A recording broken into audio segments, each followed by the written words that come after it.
Okay, people, we are back, settled in from HeroesCon 2025. It is a wrap on another fantastic convention weekend, and lots to talk about, lots to unpack. So let's get into it.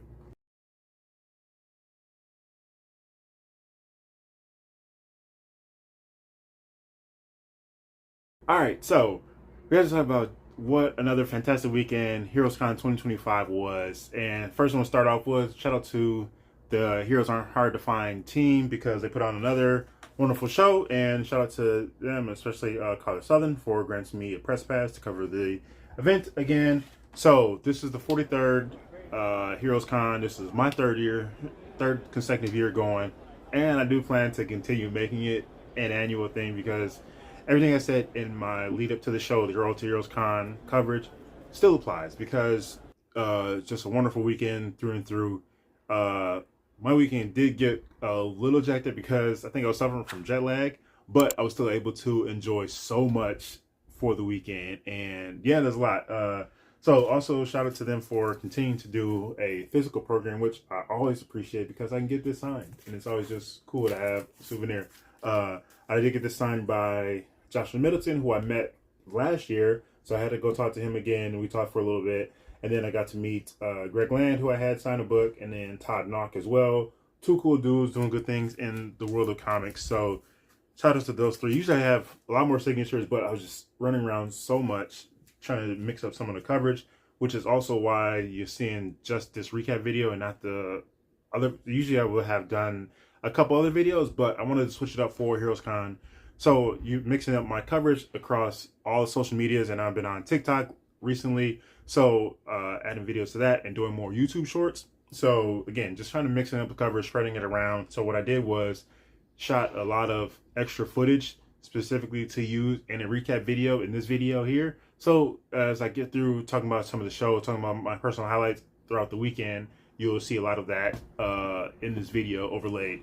So moving on to the show, why this is still such a dope convention because of the focus on comic books. You have the creators, a massive list of creators, so many people from the world of comics, indie creators, mainstream, newer creators, people who've been industry vets, 20, 30, 40 plus years in the game, all there in one space. You got Indie Island, and again, just the artist alley, just laid out. Just so many creators out there, some publishers out there. Zenoscope was there. Talk about the publishers a little bit too. I'll touch on them again in a little bit, but from the comic books, the dealers, you saw some of the did show off a little bit of the books that were there, but so many books there. Modern recent releases going back to copper, bronze, silver, golden, all there. 50-cent books, dollar books, up into multi-$1,000 books. I saw Amazing Fantasy 15 for $25K. Whew! Imagine swiping for that big boy. But yeah, I did some good shopping as well. Found some fantastic books. You can find pretty much anything you're looking for. You can find it there. Trades, collected editions, graphic novels, omnibus. It was just all there. Sketch covers. You can get some signatures, some commissions done. It was a lot to offer there. And yeah, this is purely, they're not purely strictly for the comic book fan, but definitely geared for the comic book fan.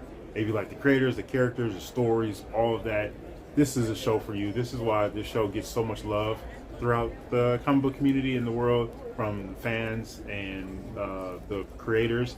Like, this is why, because that strong focus on comic books and not all the other kind of entertainment areas as well. So you don't have to worry about the movie stars and all that big type of stuff and trailer reveals.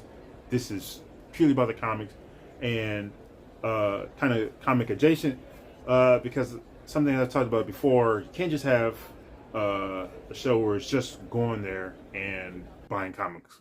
Nobody's going to really do that, especially you're talking about going across country and doing any sort of significant travel just for the chance to buy some more comics. You have to have more there. They had the cosplay contest. You had the panels. Again, the stack list of creators, some of the publishers there, some of the other sites, being big stage for the cosplay contest. They had this Star Wars kind of display with a lot of props and costumes. The Ecto-1 from Ghostbusters, another Ghostbusters vehicle. The Mystery Machine, Scooby-Doo.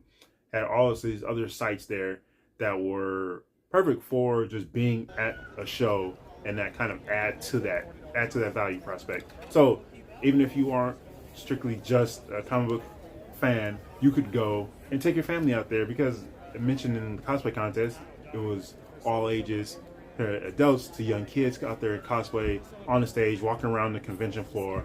And with that, just having families there as part of the event, just walking around, enjoying the show, good vibes throughout the entire weekend. You see the laughing, the smiling, everybody's just having fun, enjoying the sights and the spectacle of it. And that's a perfect thing for this, because let's say if you were just either a solo attendee, or maybe one person in a family is a comic fan, you can still take the family out. Maybe you want to go out for today and enjoy it all. You could still soak it up and have a wonderful time. Make it even trip out there, because Charlotte, as well, as I saw a bit of the city, bit more of the city. Perfect for that. So I always appreciate that, just getting some of those newer or some of those younger generations involved in the world of comics, and just soaking up all the characters and the sights and the costumes, all of that. So that's why this show gets so much love, and some of the other conventions out there. That's why I say it's one of the best ones, and definitely one of my favorite conventions. It might be my favorite, but there's just a whole lot of the draw there is the comics and just seeing the creators. And I talked before about the publishers, saw Zenoscope and some of the other indie publishers out there. That's the one thing I wish we could get more, just getting some of the publishers, get more of the publishers back at conventions. I don't know if it's a logistical thing, maybe just the price, and just having bringing so much staff out to a convention for a weekend, the travel and everything, lodging, all that goes into it. I don't know, maybe there's something that can be worked out there, but I think that would help to even elevate the conventions to another level, or bring them back to what they used to be when, I don't know, even 10 plus years ago, when there was publishers just loaded up at conventions, and you could go meet some of the creators and just talk to people out there. They have just different swag, talking about posters and pens and promo comic books, or promo material and free comic books, and just talk about their own little events, signing events, and all sorts of giveaways, all cool stuff like that.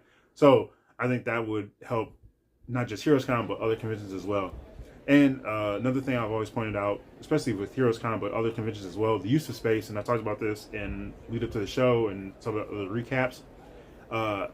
It's when you have a big event and it's like a big show floor, lots of people, big booth, you need to have the space and use it effectively. And that's what they do here, because you're not, I talked about this with Joshua Middleton. We were just talking about how one of the reasons why HeroesCon is so well regarded is because they use the space.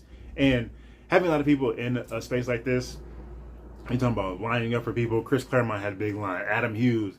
You can't just have a bunch of people and just stuff them all together. You need to be able to have some room for them to line up, or go into the booths. You're talking about comic collectors. We're all piled up at different booths, digging through books and looking for comics. So we can't have us all just stacked on top of each other. So we need to be able to spread it out a little bit, and so the dealers can use their booths effectively, and people can dig through comics. I'm looking for X-Men, looking for Amazing Spider-Man, without having someone like right up on my hip, or just bumping into each other, all this sort of stuff. So that was used well. And also regarding people at the convention, I did see a lot of YouTubers out there, a lot of bloggers and vloggers, people covering the convention.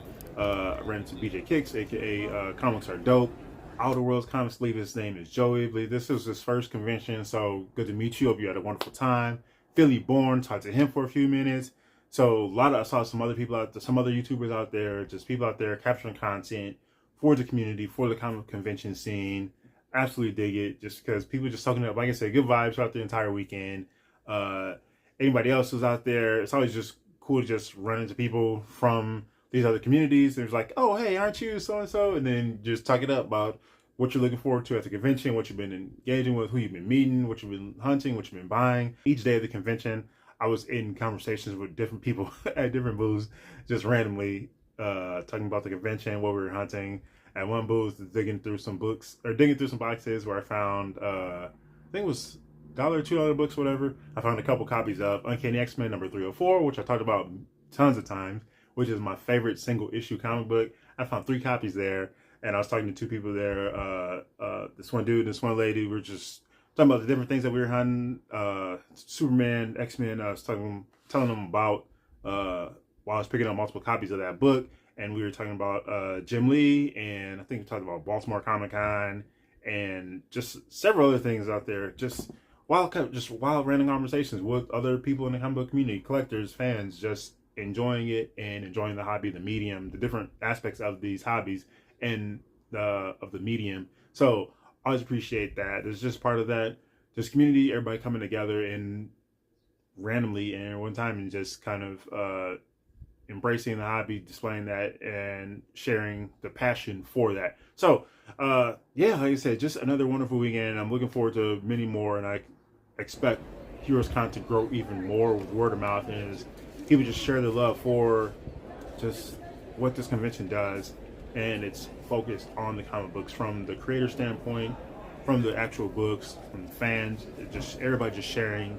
what they like about this show, and it will definitely continue to grow, and looking forward to seeing more from it. So yeah, that's HeroesCon 2025. If you were there, what were you after? What were some of your personal highlights? What were you enjoying from the show? What would you like to see more from it as it kind of grows? And just if you want to see more coverage from it, what would you like to see if you don't get a chance to go? What are you curious about for conventions, about HeroesCon specifically? Share those in the comments below. Definitely curious, and I will answer any questions you may have to the best of my ability. And yeah, just looking forward to hearing about other people's experiences there, what your weekend offered for you, what you're after, who you meet, what creators, because there's so many creators there. There's so many people there. Did you get any commissions? Did you get any books signed? Share it in the comments below. I want to hear about it. But yeah, that is that.